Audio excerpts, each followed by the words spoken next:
Hello, I'm Vivian McGrath from beingunbeatable.com, and today I'm going to talk about how financial abuse is emotional abuse.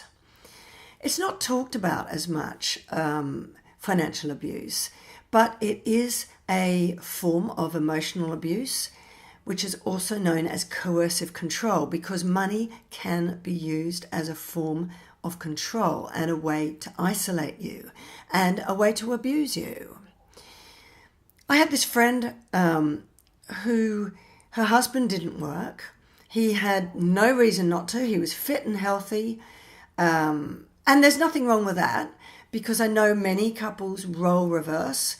Well, the traditional roles, they reverse them, and that's fine. No problem with that. But what really bothered me was the fact that no matter how hard she worked, it was never hard enough, according to him. So, for example, she would work weekdays, really long hours. She'd go there early, she'd come home at midnight, not even getting paid overtime. She would work endless hours. She would work weekends, she'd work bank holidays. And if ever she just wanted to have one day off, her husband would really get on top of her and start to say she didn't have a strong enough work ethic. He was really not very nice about it and didn't praise her for the effort she put in and the brilliant results that she got. Instead, he just admonished her for not working hard enough. And when you think about it, she paid the mortgage, she paid all the bills. The house, I think, was in her name. She paid all the bills, she paid everything. And on top of that, he would track her spending. So, for example, she would occasionally, we'd get the train together in the morning, and occasionally she'd go, I want to treat myself to a cappuccino. And she had to get the receipt, but she felt really worried and guilty about it. And I said, why? And she said, because I have to show the receipt to my husband, because I have to account for every penny I spend. And if I spend too much, he gets annoyed with me because he says I'm overindulgent or I'm a spendthrift or, things like that. And that really upset me, because in my mind that was abusive. She was killing herself, working every hour that God gave her, and she was earning all the money. She was paying all the bills. He was telling her her work ethic wasn't strong enough. He wasn't even allowing her a cup of coffee without telling her she was callous with money. So that's an example of what I call financial abuse. So I thought it would be quite worthwhile going through all the different signs that you might be being financially abused by your partner. One of them is, as I've just described, tracking your spending, where they monitor everything you spend, possibly make you account for everything you spend with receipts or the like, and they control everything. They want total control over money. And the reason I call it abuse is because this is a way to isolate you and control you. Another way of taking total control of the finances is, for example, I had another friend where they were not allowed a bank account. He didn't believe in them, he said. And if she wanted to put money in a bank account and save, he would say to her that, that's just capitalist or whatever. And so you might not be allowed to a bank account. If you are, you might be only allowed a bank account that lets you have a small allowance or housekeeping money, for example, that you can spend on the basic essentials that you need for the household, like food, maybe basic clothing for your children, and that's it. Nothing more, no luxuries, nothing.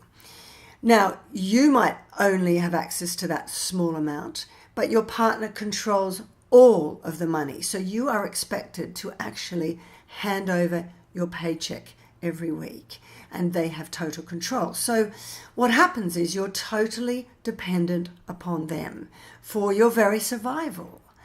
And if they're tracking your money and they deem you to be overspending, they might even punish you, and they might reduce that amount of money, that allowance that you're given, and expect you then to live on less. Another way is taking total control over your choices of your career or work. I have another friend who has never been allowed to work by her husband. He said, you are to stay at home and look after the kids. And she had a really high-powered job in an advertising agency, and she loved her career and her work. But she never worked again because life was not worth living. When she brought it up, he just made it hell for her. So she gave up everything. And decades on, she's now finally found the courage to leave him because he was also emotionally abusive. And guess what? Middle-aged, it's really hard to find a job when you've had decades of no work. You've not been in the workplace environment since you're in your 20s.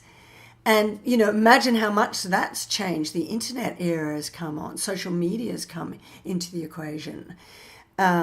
Younger people are highly skilled in all of those arenas. So it doesn't surprise me that one of the highest forms of homelessness now in middle-aged women is because of financial abuse. And quite often it can also be middle-class women who have had this amazing lifestyle, who from the outside look like they've got absolutely everything, but because their partner controlled all of the finances, when they leave them, they're destitute and homeless, So it's a really powerful form of emotional and financial abuse. Another one is threats to leave.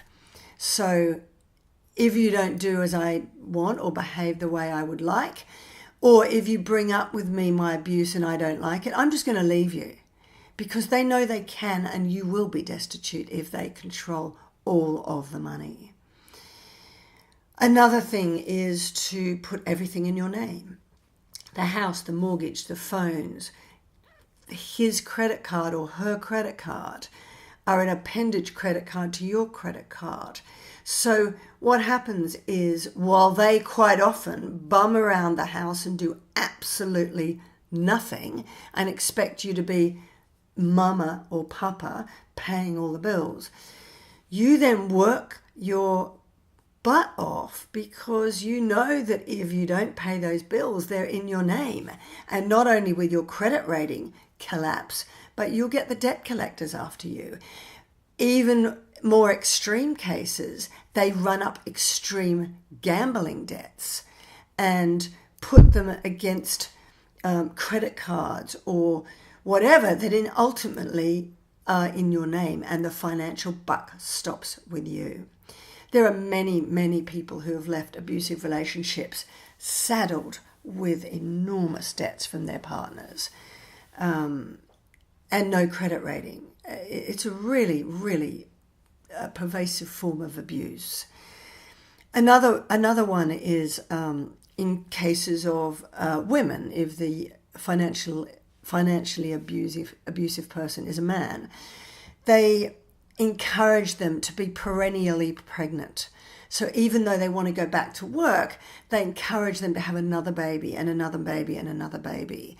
And so they virtually spend every other year pregnant and tied to them, because again, their allowance, the more children they have, the more expensive childcare is, and it ends up in, self-defeating to go back to work because you can't afford it. So you are then trapped at home.